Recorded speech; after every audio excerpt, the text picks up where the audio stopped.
ശ്ലോകം 41. അജീഗർത്തേന പുത്രോഹോ അഭി ഹരിശ്ചന്ദ്രായ ബുഭുജേ പശുകാമായ യജ്ഞാർത്ഥം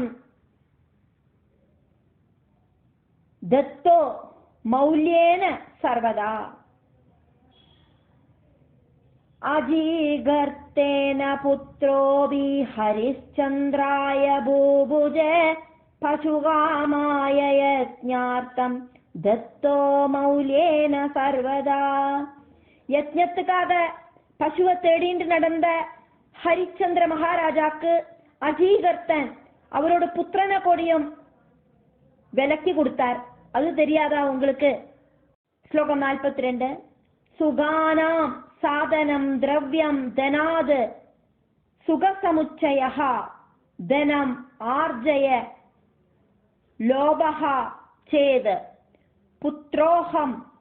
புத்ரோஹோ அஹம் கிம் கரோம்யஹம். சுகானாம் சாதனம் திரவியம் தனாத் சுகசமுச்சய தனமார்ஜய லோபஸ்சேத் புத்ரோஹம் கிம் கரோம்யஹம். சுகத்துக்கான சாதனம் அப்படிங்கிறது தனமாக்குமே. அந்த தனம் சுக சமிருத்திய உண்டாக்குறது. லோபம் இருந்தானா தனம் அப்படிங்கிறத சம்பாதிச்சுக்குங்கோ. ஆசை இருந்தானா அதெல்லாம் நீங்க சாதிச்சுக்குங்கோ. புத்திரனான நான் அப்படிங்கிறது உங்களுக்கு என்ன ஆக்கம் செய்யணும் அப்படிங்கறத சொல்லுங்க. ஸ்லோகம் 43. மாம் பிரபோதய புத்தியா துவம் தெய்வஜ்ஞோஹோ அசி மகாமதே யதா முச்யேயம் அத்யந்தம் கர்ப்பவாச பயான் முனே. மாம் பிரபோதய புத்யா த்வம் தெய்வஜ்ஞோசி மகாமதே யதா முச்யேயம் அத்யந்தம் கர்ப்பவாச பயான் முனே. கர்ப்பத்தில இனியும் படுத்துக்க வேண்டி வருமோ அப்படிங்கிற பயத்திலேந்து பூர்ணமாயிட்டும் விமுக்தமாகிற மாதிரி என்ன சூக்ஷ்ம புத்தியால நீங்கள் உணர்த்தி விடுங்கோ. மகாமதே, நீங்கள் தெய்வஜ்ஞனாக்குமே, உங்களுக்கு எல்லா ஞானமும் இருக்கே. இந்த கிரகஸ்தாசிரமத்துல நான் நுழைஞ்சிட்டேன் அப்படின்னா மறுபடியும் எனக்கு புனரபி ஜனனம் புனரபி மரணம் அப்படிங்கிற ப்ராசஸ் உண்டாகும். மறுபடியும் நான் இந்த கர்ப்பபாத்திரத்துல கடந்து நரகத்தை அனுபவிக்கணும். அந்த கர்ப்பபாத்திரத்துல இனியும் படுத்துண்டு நரக பயம் அனுபவிக்கணுமா? அதனால அந்த கர்ப்பபாத்திரத்துல படுக்க வேண்டின அந்த பயத்திலேந்து என்ன பயமில்லாத பண்ணணும். அதுக்கு நீங்கள் உங்களோட சூக்ஷ்ம புத்தியால எனக்கு ஞானத்தை கொடுக்கணும். நீங்கள் எல்லாம் தெரிஞ்ச தெய்வஜ்ஞனாக்குமே. முடிஞ்சு போனதும் இப்ப நடக்கிறதும் வரப்போறதும் உங்களுக்கு தெரியுமே. அதனாலேயாக்கும் நீங்க தெய்வஜ்ஞன் அப்படின்னு சொல்றது. ஜோதிஷாஸ்திர பண்டிதன் அப்படின்னு அர்த்தம். அதனால நீங்கள் என்னை இந்த கிரகஸ்தாசிரமத்துக்கு தள்ளி விடாதக்கு எனக்கு ஞானத்தை கொடுங்கோ. ஸ்லோகம் 44. துர்லபம் மானுஷம் ஜென்ம கர்ம பூமா விஹானக தத்ராபி பிராமணத்வம் வை துர்லபம் சோத்தமே குலே. துர்லபம் மானுஷம் ஜென்ம கர்ம பூமா பூமௌ இஹ அனகா தத்ர அபி பிராமணத்வம் வை துர்லபம் ச உத்தமே குலே. ஹே அனகா, பாவமில்லாதவரே, பகவானோடு ரொம்ப பக்கத்துல இருக்கிறவர் அப்படின்னு அர்த்தம். பாபம் இல்லாதவர் அப்படின்னாக்கா பகவானிலேருந்து ரொம்ப டிஸ்டன்ஸ் இல்லாதவர் அப்படின்னு அர்த்தம். பகவான் கிட்டே இருந்து டிஸ்டன்ஸ் வரத்தையாக்க நமக்கு சத்குணம் கம்மியாகிறது. இந்த ரஜோகுண தமோ குணங்களால பலவிதமான பாப கர்மங்கள் செய்யறதுக்கு நம்மளை தூண்டுறது. அப்ப பகவான் கிட்ட ரொம்ப நெருங்கினவராக்கும் இந்த வியாசர். அதனால இங்க ஸ்ரீசுகன் வியாசரை கூப்பிடுறார் அனகா அப்படின்னு, பாபமில்லாதவரே. இந்த கர்ம பூமியில மனுஷ ஜென்மம் கிடைக்கிறது அப்படிங்கிறது ரொம்ப ரொம்ப ரயராக்குமே. உத்தம குலத்துல பிராமணனாயிட்டு ஜனிக்கிறது அப்படிங்கிறது அதுலேயும் துர்லபம். மனுஷ ஜென்மம் எத்தனையோ யோனிகள்ல ஜனிச்சுட்டாக்கும் இந்த மனுஷ ஜென்மம் அப்படிங்கிறது கிடைக்கிறது. பிரம்மத்திலேந்து வந்திருக்கிற இந்த ஜீவாத்மா மறுபடியும் பிரம்மத்துல போய் லயிக்கணுமானா இந்த மனுஷ ஜென்மம் கிடைச்சு அந்த மனுஷ ஜென்மத்தை கொஞ்சம் கூட வேஸ்ட் பண்ணாதக்கு பகவானை தெரிஞ்சுக்கிறதுக்கான பகவானோடு அந்த தத்துவ போதத்தை தெரிஞ்சுக்கிறதுக்கான யாத்திரை நடத்தணும், பகவல் யாத்திரை நடத்தணும். மனுஷ ஜென்மம் கிடைக்கிறது அப்படிங்கிறது ரொம்ப ரொம்ப துர்லபம். அதுலயே மனுஷனாயிட்டு ஜனிச்சிட்டும் உத்தம குலத்துல பிராமண குலத்துல ஜனிக்கிறது அப்படின்னாக்கா, பிராமண குலத்துல ஜனிச்சாதானே பலவிதமான ஞானங்கள் எல்லாம் படிப்புகள் எல்லாம் உண்டாகும், பகவானை தெரிஞ்சுக்கிறதுக்கான வேத மந்திரங்கள் எல்லாம் சொல்ல முடியும். அப்படி ஒரு சிச்சுவேஷன்ல பிறக்கிறது அப்படிங்கிறது ரொம்ப ரொம்ப சிரமம். அப்படி ஒரு ஜென்மமாக்குமே கிடைச்சிருக்கு. ஸ்லோகம் 45. பத்தோஹமிதி மே புத்திர் நாபசர்பதி சித்ததா சம்சார வாசனாஜாலே நிவிஷ்டம் விருத்தகாமினி. பத்தோஹோ அஹம் இதி மே புத்திஹி ந ஆபசர்பதி சித்ததः சம்சார வாசனாஜாலே நிவிஷ்டம் விருத்தகாமினி.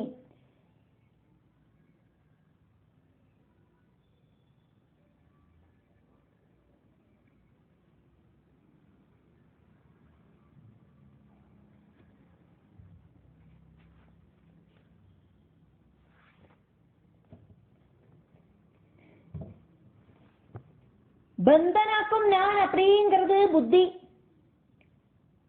அதே மாதிரி நிறைய ஞானம், அந்த ஞானத்துல முழுகி போனவாளை ஆசிரியிச்சுட்டும் ஞான விருத்தர்களை ஆசிரியிச்சுட்டு அப்படின்னாக்கா நிறைய ஞானம் கிடைச்சிட்டு முடியும். விஷய வாசனைகளில முழுகி போகிற என்னோட மனசு அப்படிங்கிறது ரொம்ப கஷ்டம். அந்த மனசுலேந்து விஷய வாசனைகள் அகந்து போயிட்டு பகவானில சரணம் பிராபிக்கணும். மனுஷ ஜென்மம் கிடைக்கிறது அப்படிங்கிறது ரொம்ப ரயரு. மனுஷ ஜென்மத்திலேயே பிராமணனாயிட்டு ஜனிக்கிறது அப்படிங்கிறது அதை விட ரயரு. அப்படி ஜென்மம் கிடைச்சிட்டு கூடியும் அந்த பிராமண ஜென்மத்தை பலவித பந்தனங்களில ஏற்படுத்துறது இந்த புத்தி. എന്നിട്ടോ ரொம்ப ஞானம் இருந்தா கூடியும் விஷய வாசனைகளில அகப்பட்டு அந்த மனசு பகவானில லயிக்க மாட்டேங்கிறது அப்படின்னு ஸ்ரீசுகன் சொன்னார் அப்பாவான வேதவியாசர் கிட்ட. சூத உவாஜா. ஸ்லோகம் 46. இதி உக்தஹா து ததா வியாசஹா புத்ரேண அமித புத்தினா பிரதி உவாஜ சுகம் சாந்தம் சதுர்த்தாஸ்ரம மானசம். இத்யுக்தஸ்து ததா வியாச புத்ரேணாமித புத்தினா பிரத்யுவாஜ சுகம் சாந்தம் சதுர்த்தாஸ்ரம மானசம். அசாதாரண புத்தி இருக்கிற புத்திரன் ஸ்ரீசுகன் இப்படி சொன்னதை கேட்ட வியாசன் அப்போது 4வது ஆசிரமமா இருக்கிற சந்நியாசாசிரமத்துல மனசு திடமா வச்சுருக்கிற சாந்தனா இருக்கிற ஸ்ரீசுகன் கிட்ட இப்படி ரிப்ளை சொன்னார் அப்படின்னு அர்த்தம். பிரம்மச்சரியாசிரமம், கிரகஸ்தாசிரமம், வானப்பிரஸ்தாசிரமம், சந்நியாசாசிரமம், சதுர்த்தாசிரம மானசம் அப்படின்னா 4வது ஆசிரமமா இருக்கிற சந்நியாசாசிரமத்துல மனச வச்சுருக்கிற ஸ்ரீசுகன் கிட்ட இப்படி சொன்னார். வியாச உவாஜா. ஸ்லோகம் 47. பட புத்திர மகாபாகா மயா பாகவதம் கிருதம் சுபம் ந ஜாதி விஸ்தீர்ணம் புராணம் பிரம்ம சம்மிதம். பட புத்திர மகாபாகா மயா பாகவதம் கிருதம் சுபம் ந ச அதிவிஸ்தீர்ணம் புராணம் பிரம்ம சம்மிதம். ரொம்ப பாக்கியம் செய்த புத்திரா, நான் எழுதின பாகவதம் நீ படிச்சுக்கோ. அது ரொம்ப வேத துல்லியமாக்கும், ரொம்ப பெருசொன்னும் அல்ல, சுபமா இருக்கிறதாக்கும். அதே மாதிரி ரொம்ப விஸ்தீர்ணம் இல்லை அதுக்கு. ந ச அதிவிஸ்தீர்ணம் புராணம் பிரம்ம சம்மிதம். ரொம்ப ரொம்ப சுபமா இருக்கிற வேத துல்லியமா இருக்கிற புராணமாக்கும் அது. மகாபாகியம் செஞ்ச என்னோட புத்திரா, சன்னியாச ஜீவிதம் மட்டும் போதும், இந்த லௌகிக வாழ்க்கையே வேண்டாம் அப்படின்னு உன்னால வைராக்கியமா இருக்க முடிஞ்சது அப்படின்னாக்கா நீ அந்த அளவுக்கு பாக்கியம் செஞ்சவனாக்கும். அதனால உனக்கு நான் என்னெல்லாமோ எழுதியிருக்கேன், பாகவதம் 18 புராணங்கள் எழுதியிருக்கேன், அதெல்லாம் நீ படிச்சுக்கோ அப்படின்னு சொல்றார். ஸ்லோகம் 48. ஸ்கந்தா த்வாதச தத்ரைவ பஞ்சலட்சண சம்யுதம் சர்வேஷாம் ச புராணானாம் பூஷணம் மம சம்மதம். பாகவதத்தை நீ நல்லா படிச்சுக்கோ. அதுல 12 ஸ்கந்தங்கள் இருக்கு. 5 லட்சணங்களோடு கூடியதாக்கும் பாகவதம். பஞ்சலட்சண சம்யுதம். எல்லா புராணங்களுக்கும் இந்த 5 லட்சணங்கள் இருக்கு. அதனால பாகவதத்தை நீ படிச்சுக்கோ. பாகவதம் படிச்சா எல்லா புராணங்களும் படிச்சதுனோட ஒரு பெனிஃபிட் அப்படின்னு சொல்றார் அப்பாவான வியாசர் ஸ்ரீசுகன் கிட்ட. ஸ்கந்தா த்வாதச தத்ரைவ பஞ்சலட்சண சம்யுதம் சர்வேஷாம் ச புராணானாம் பூஷணம் மம சம்மதம். ஸ்கந்தா த்வாதச தத்ர ஏவ பஞ்சலட்சண சம்யுதம் சர்வ ஏஷாம் ச புராணானாம் பூஷணம் மம சம்மதம். பாகவதத்துல 12 ஸ்கந்தா, துவாதச ஸ்கந்தா, 12 ஸ்கந்தங்கள் இருக்கு. 5 லட்சணங்களோடு கூடிட்டாக்கும் இந்த பாகவதம் இருக்கு. ஸ்லோகம் 49. சதசத் ஞான விஜ்ஞானம் ஸ்ருதமாத்ரேண ஜாயதே ஏன பாகவதேனேஹ தத்படத்வம் மகாமதே. சத் அசத் ஞான விஜ்ஞானம் ஸ்ருதமாத்ரேண ஜாயதே ஏன பாகவதேன இஹ தத் பட த்வம் மகாமதே. சத்து அசத்து இத சம்பந்திச்ச ரொம்ப டீட்டெயில் ஆனதும் ரொம்ப சூக்ஷ்மவுமான நாலேஜ் பாகவதம் காது வழியா கேட்ட உடனடியா பாகவத சிரவண மாத்திரையில உண்டாகிறது. அதனால நீ பாகவதத்தை படி. ஸ்லோகம் 50. வடபத்ரசயானாய விஷ்ணவே பாலரூபிணே கேனாஸ்மி பாலபாவேன நிர்மிதோஹம் சிதாத்மனா. வடபத்ரசயானாய விஷ்ணவே பாலரூபிணே கேன அஸ்மி பாலபாவேன நிர்மிதஹ அஹம் சித் ஆத்மனா. சிதாத்மாவான ஆராக்கும் சித் ஸ்வரூபனாயிருக்கிற ஆராக்கும் என்ன இந்த பாலபாவத்துல சிருஷ்டிச்சது அப்படின்னு சிந்திச்சுண்டு வடபத்திரத்துல படுத்துருக்கிற பாலரூபியாயிருக்கிற மகாவிஷ்ணுட்ட அந்த பிரளய சமயத்துல வடபத்திரம் ஜனனகா ஆலலை, அந்த ஆலலையில தன்னோட பிஞ்சு கால்களை அந்த கட்ட விரல வாயில வச்சுண்டு ஆராக்கும் இந்த சின்ன குழந்தையாயிட்டு என்ன சிருஷ்டிச்சது அப்படின்னு யோசனை பண்ணிட்டு படுத்துட்டு இருக்கிற பாலரூபியாயிருக்கிற விஷ்ணு கிட்ட அப்படின்னு இந்த ஸ்லோகம். ஸ்லோகம் 51. கிம் அர்த்தம் கேன திரவ்யேன கதம் ஜானாமி ச அகிலம் இது ஏவம் சிந்தியமானாய முகுந்தாய மகாத்மனே. கிமர்த்தம் கேன திரவ்யேன கதம் ஜானாமி ஜாகிலம் இத்யேவம் சிந்தியமானாய முகுந்தாய மகாத்மனே. என்னத்துக்காகவும் சிருஷ்டிச்சது, எதனாலேயாக்கும் சிருஷ்டிச்சது, இதெல்லாம் எப்படி எனக்கு தெரிஞ்சுக்கிறதுக்கு முடியும் இப்படின்னு சிந்தனை பண்ணிட்டு இருக்கிற ரொம்ப ரொம்ப மகாத்மாவா இருக்கிற அந்த முகுந்தன் கிட்ட. ஸ்லோகம் 52. ஸ்லோகார்த்தேன ததா ப்ரோக்தம் பகவத்யாகிலார்த்ததம் சர்வம் கல்விதமேவாஹம் நான்யதஸ்தி சனாதனம். ஸ்லோகார்த்தத்தால அர்த்த ஸ்லோகங்களால அப்படிங்கிற 25 வியஞ்சனாட்சரங்கள், அகாரம் சேர்க்காத்தது. அப்படி இருக்கிற அர்த்த ஸ்லோகத்தால பராசக்தியான பகவதி எல்லா உண்மையும் எடுத்து சொல்ற மாதிரி இப்படி அந்த ஆளில கிருஷ்ணன் கிட்ட சொன்னா, இந்த காணறதெல்லாம் நான் தான், சனாதனம், எல்லாம் நசிக்காத்ததாக்கும், நித்தியமான வேறொன்னும் இல்லவே இல்லை, இதெல்லாமே நான் தான் அப்படின்னு அதிபராசக்தி அந்த ஆளில கண்ணன் கிட்ட முகுந்தன் கிட்ட சொன்னா. ஸ்லோகம் 53. தது வஜஹா விஷ்ணுனா அபூர்வம் சம்விஜ்ஞாதம் மனசி அபி கேன உக்தா வாகியம் சத்யா சிந்தயாமாச சேதசா.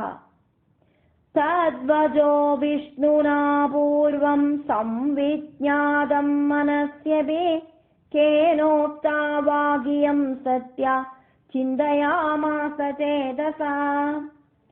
ரொம்ப ரொம்ப அபூர்வமா இருக்கிற ஒரு அசரீரி வாக்கு அந்த விஷ்ணுல அந்த மனசுல செருக்கி பதிஞ்சது. சத்தியமான அந்த வாக்கு இது சொன்னது ஆராக்கும் அப்படின்னு மனசோடு கூடிட்டு அந்த ஆலிலக்கண்ணனா இருக்கிற முகுந்தன் யோசனை பண்ணினார். ஸ்லோகம் 54. கதம் வேத்மி பிரவக்தாரம் ஸ்திரீ பும்சௌ வானபும்சகம் இது சிந்தா பிரபன்னேன திருதம் பாகவதம் ஹிருதி. இப்படி சொன்னது ஆராக்கும், எனக்கு எப்படியாக்கும் இதை தெரிஞ்சுக்கிறதுக்கு சாதிக்கும், ஆரையும் இங்க காணறதுக்கு இல்லையே, வாக்குகள் மட்டும்தானே காதுல கேட்கறது, சொன்னது ஆணாக்குமா பொண்ணாக்குமா நபும்சகமாக்குமா இப்படின்னு ஓரோன்னு சிந்திச்சுட்டு இருக்கிறத அந்த ஆலிலக்கண்ணனோட மனசுக்குள்ள அந்த முகுந்தனோட மனசுக்குள்ள பகவத் ஸ்மரணை உண்டாகி வந்தது. வேதவியாசர் சூதன் அப்படிங்கிற தன்னோடு ஸ்ரீசுகன் அப்படிங்கிற தன்னோட புத்திரன் கிட்ட பாகவதம் படிச்சுக்கோ அப்படின்னு சொல்ல வாக்குமே செய்யறார். அப்ப அந்த பாகவதம் படிச்சுக்கோ சொல்றதுக்கு ஒரு காரணத்தை இங்க வியாசர் ஸ்ரீசுகனுக்கு சொல்லி கொடுக்க வாக்குன்னு செய்யறார். ஸ்லோகம் 55. புனஹா புனஹா கிருதஹா உச்சாரஹா தஸ்மின் ஏவ அஸ்தஜேதசா வடபத்ரே சயானஹா சத்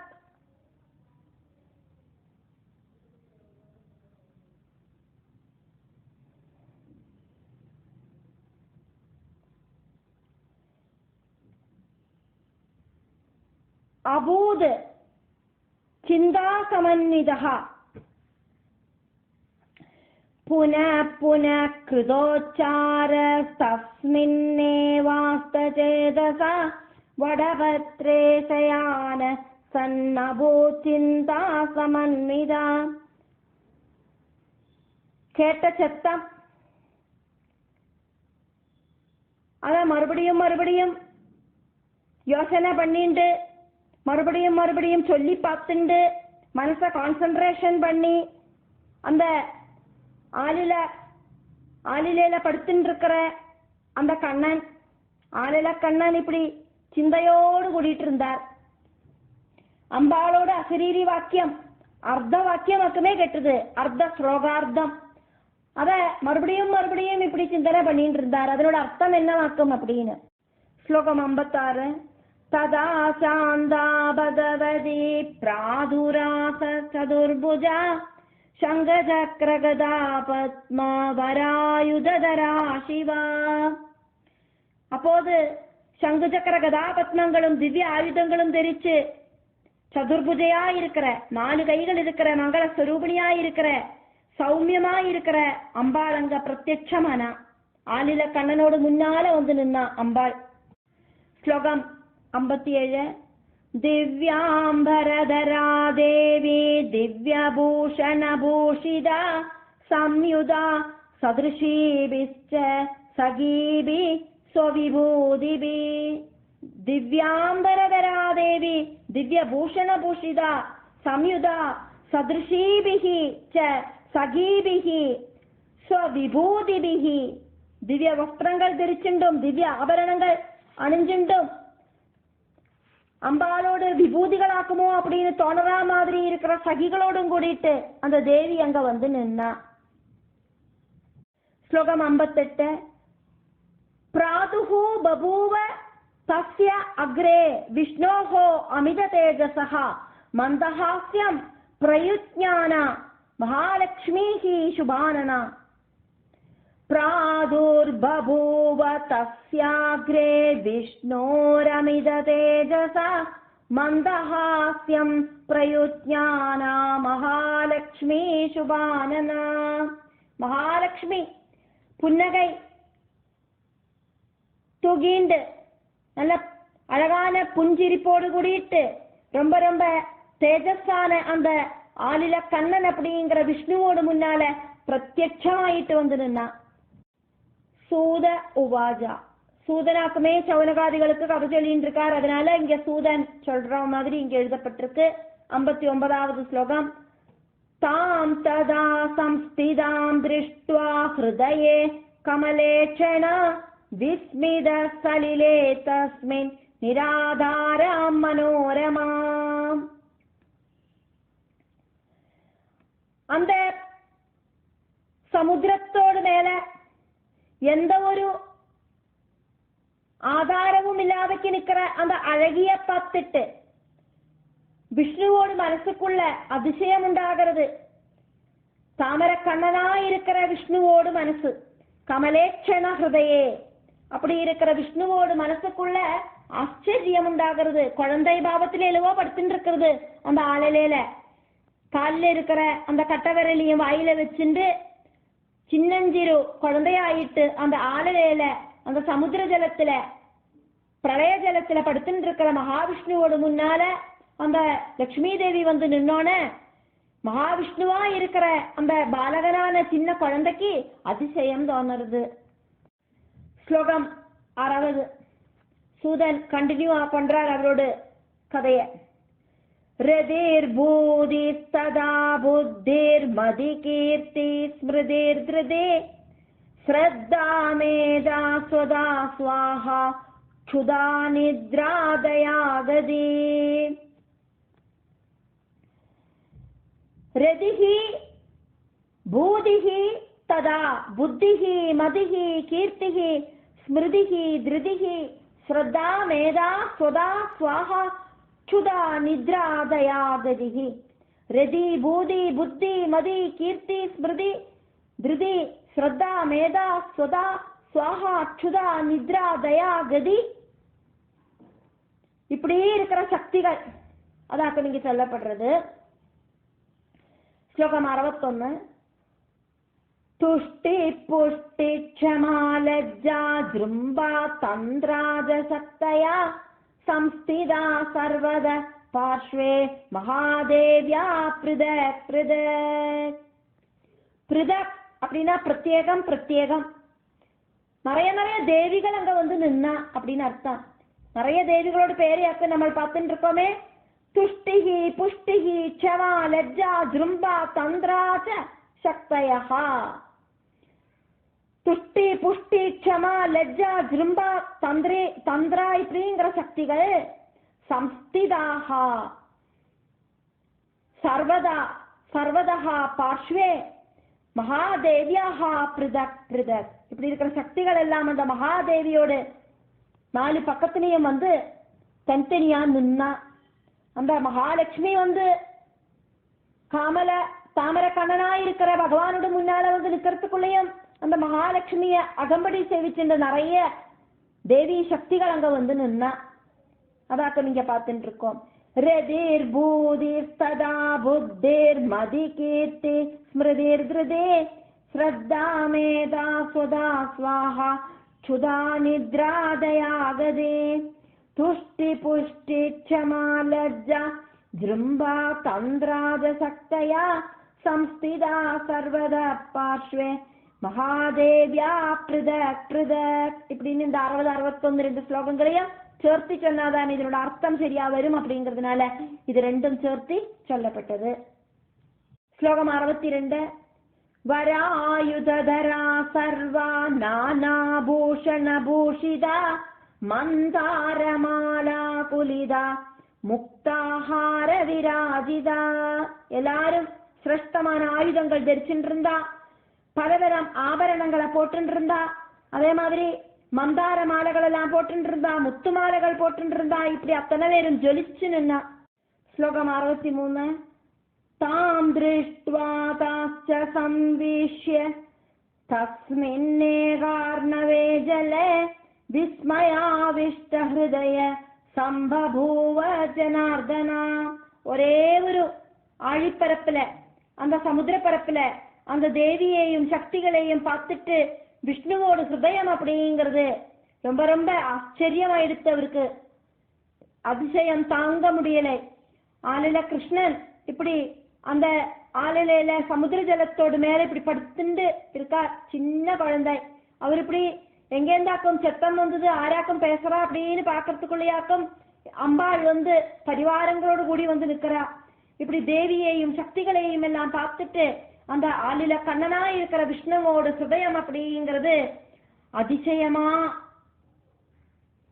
இருந்தது. ஸ்லோகம் 64.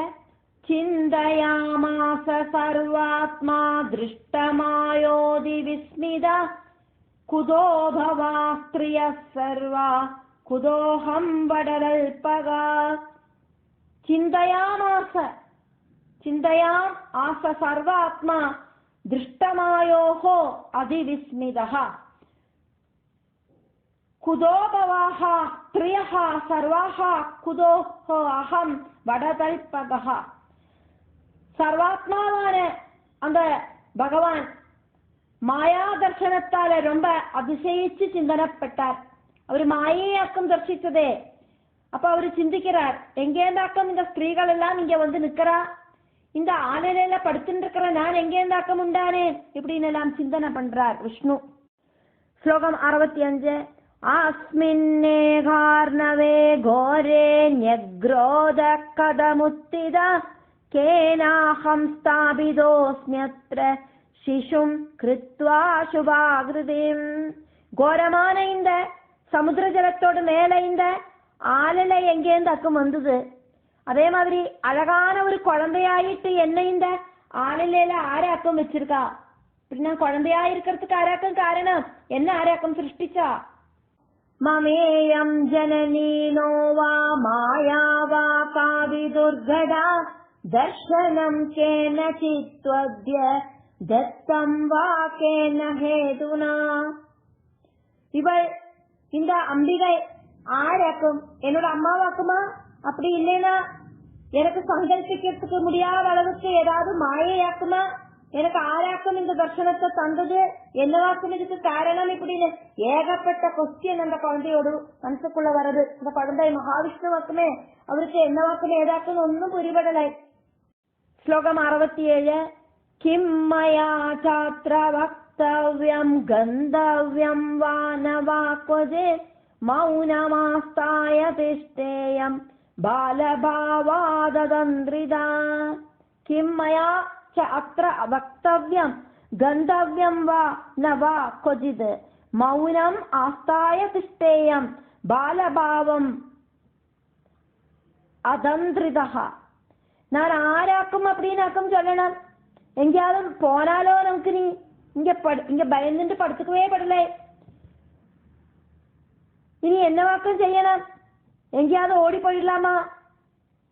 நான் என்னவாக்கும் நீ வாழ்த்தெல்லாம் பேசணும் இப்படின்னு யோசனை பண்ணிட்டு ஒன்னும் பேசாதக்கு ஒரு குழந்தைய மாதிரி மௌனமாயிட்டு படுத்துட்டு விடலாம் அப்படின்னு அவரு நினைச்சார் அந்த ஆளில கண்ணன். அப்படின்னு இங்க சூதன் சவுனகாதிகள் கிட்ட அந்த கதைய சொல்லிட்டு இருக்கார்.